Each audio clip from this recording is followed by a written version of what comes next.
Hello WhatsApp friends, কেমন আছেন সবাই? আশা করি সবাই ভালো আছেন। আমিও ভালো আছি। আমি অরুণ নিয়ে চলে এসেছি তোমাদের জন্য একটি নতুন ভিডিও। ওয়েলকাম জানাই অরুণ অফিসিয়াল ইউটিউব চ্যানেলে। তো ফ্রেন্ডস, সামনেই দেখছো আমার ভাই যে কিছু একটা করছে, যে জিনিসটা করছে ওটা কি তোমরা অবশ্যই জেনে থাকলে কমেন্ট করো। বাড়ির কাজ শেষের পরে আমি আর আমার দাদা বেরিয়ে গেছিলাম শঙ্করপুরের দিকে একটু চা খেতে। এই চায়ের দোকানটি শঙ্করপুরের উপরে সব থেকে বিখ্যাত একটি চায়ের দোকান, যেখানে দূর দূরান্ত থেকে লোক আসে শুধু চা খেতে। খুবই ফেমাস চায়ের দোকান।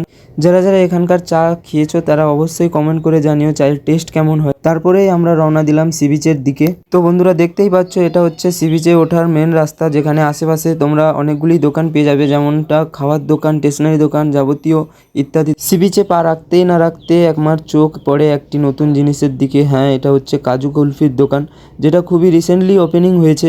যাই হোক, তারপরে আমরা পৌঁছে গেলাম সি বিচের ধারে, যেখানে পৌঁছেই তোমরা অনুভব করতে পারবে অস্থির সমুদ্রের বিকট গর্জন। ঠিক তার সাথে তালে তাল মিলিয়ে বইছে শান্ত পরিবেশের মিষ্টি মধুর বাতাস। ওখানে কিছুক্ষণ সময় কাটানোর পর আমরা রওনা দিলাম নয়াকালী মন্দিরের দিকে, যেটা দেখতেই পাচ্ছ। যাওয়ার পথেই তোমরা দেখতে পাবে নয়াকালী ব্রিজ, যেটা খুবই ফেমাস একটি ব্রিজ। আর এই ব্রিজে অনেকেরাই ফটোশুট এবং ভিডিও শুট করতে আসে। তোমাদের মধ্যে যারা যারা এই ব্রিজে ফটোশুট এবং ভিডিও শুট করতে এসছো তারা অবশ্যই কমেন্ট করে জানিও জায়গাটি কেমন। ব্রিজে ওঠার পর ঠিক বাম দিকে চোখ ফেলে তোমরা দেখতে পাবে বিখ্যাত জনপ্রিয় সেই নয়াকালী মায়ের মন্দির।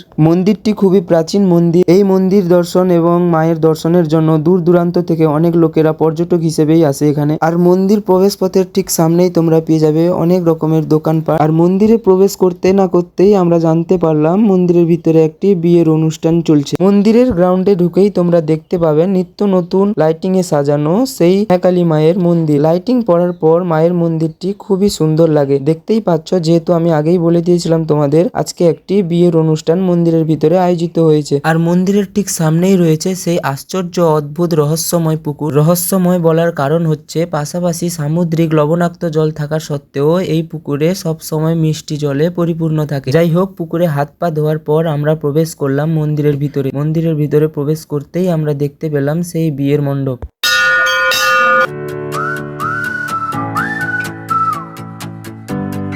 মায়ের দর্শনের পর আমরা রওনা দিলাম বাড়ির উদ্দেশ্যে। তোমাদের মধ্যে যারা যারা শঙ্করপুর এই নয়াকালী মন্দির দর্শন এখনো করনি তারা অবশ্যই একবার এসে ঘুরে যেও। আর যারা যারা এসছো, ঘুরে গেছো, তারা অবশ্যই কমেন্ট করে জানিও জায়গাটি কেমন। ফেরার পথে আখের রস খেতে দাদার খুব ইচ্ছে হলো, তাই দাঁড়িয়ে পড়লাম আখের রস খাওয়ার জন্য। রসটি ছিল খুবই সুস্বাদু এবং মিষ্টি। তারপরে আমরা পৌঁছে গেলাম বালিসাই চণ্ডী মন্দিরের সামনে, যেখানে বালিসাইয়ের সব থেকে বড় উৎসব চৌদ্দমাদল নামে পরিচিত। আর এটি দোসরা মাস থেকে শুরু হতে চলেছে। তোমাদের জানাই সুদি আমন্ত্রণ। সেখান থেকে বেরিয়ে আমরা ঢুকে পড়েছিলাম বালিসাই সবজি বাজারে। আর এখানে সমস্ত ধরনের শাক সবজি সব মূল্যে পাওয়া যায়। আর এটা হচ্ছে বালিসাইয়ের সব থেকে বড় সবজি বাজার। এই বাজারটি সপ্তাহে দুদিন বসে, রবিবার এবং বৃহস্পতিবার। আর বাজারের মধ্যে আমার চোখে পড়ে নিত্য নতুন ফুলকপি। আমরা সচরাচর সাদা ফুলকপি দেখে থাকি, কিন্তু এখানে হলুদ এবং বেগুনি কালার ফুলকপি প্রথমবার দেখলাম। তারপরেই আমার চোখে পড়ে একটি ভিন্ন ধরনের টমেটো। এরকম টমেটো তোমরা আগে কোথাও দেখেছো নাকি? কমেন্ট করে জানিও। বাজার কমপ্লিট করার পর আমরা চলে গেছিলাম জিম সেন্টারে। কালকে আমাদের ছিল চেস্ট এবং বাইসেপ। আর আজকের ব্লগ এখানেই শেষ করছি। ভিডিওটি ভালো লেগে থাকলে ছোট্ট একটি লাইক এবং চ্যানেলটিকে সাবস্ক্রাইব অবশ্যই করবে। দেখা হচ্ছে আগামী ব্লগে। রাম রাম, টাটা।